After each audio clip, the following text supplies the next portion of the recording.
ভোটের পরিস্থিতি খুব সুন্দর। লোকজন হয়তো কর্মক্ষেত্রে একটু পরে দুপুরের পরে আসবে, আমরা যারা আসছি ভোট দিয়েছি, এখন দিয়ে বেরোলাম।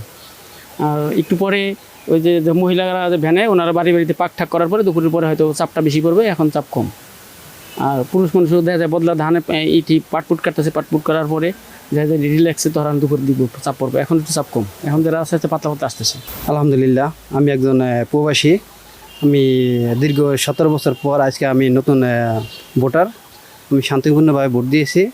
সরকারের কাছে আকুল আবেদন এইভাবে জানি, প্রতি বছর জানি, প্রতিটা নির্বাচনে জানি এইভাবে শান্তিপূর্ণভাবে জানি শান্তিপূর্ণভাবে নির্বাচন জানি হয়, সেটাই সরকারের কাছে প্রত্যাশা করছি। আমরা সুস্থভাবে ভোট দিতে পারছি, এটাই আল্লাহর কাছে অনেক শুকরিয়া। খুব সুন্দরভাবে আমরা শান্তিপূর্ণভাবে ভোট দিয়ে আসছি, কোনো সহিংসতা নাই। আমরা শান্তিপূর্ণভাবে সকলেই আমাদের 9 নং ওয়ার্ডবাসী আমরা ভোট দিতেছি, আর সকলেই দিচ্ছে।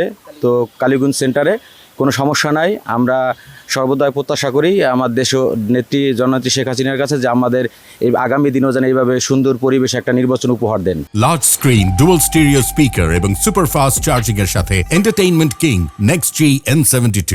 আমরা আলীনগর ইউনিয়নের 9 নং ওয়ার্ডের কালীগঞ্জ উচ্চ বিদ্যালয়ের কেন্দ্রে সুষ্ঠু সুন্দরভাবে এবং নিরপেক্ষভাবে ভোট কার্যক্রম চলছে।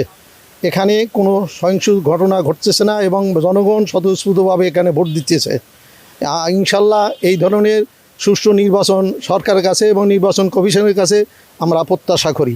ইনশাল্লাহ আমাদের নির্বাচন কমিশন যেভাবে সুষ্ঠু এবং নিরপেক্ষ করার চেষ্টা করছে, সরকার যেভাবে করছে, সরকারকে এবং নির্বাচন কমিশনকে অশেষ ধন্যবাদ জানাই এবং জনগণকেও ধন্যবাদ জানাই।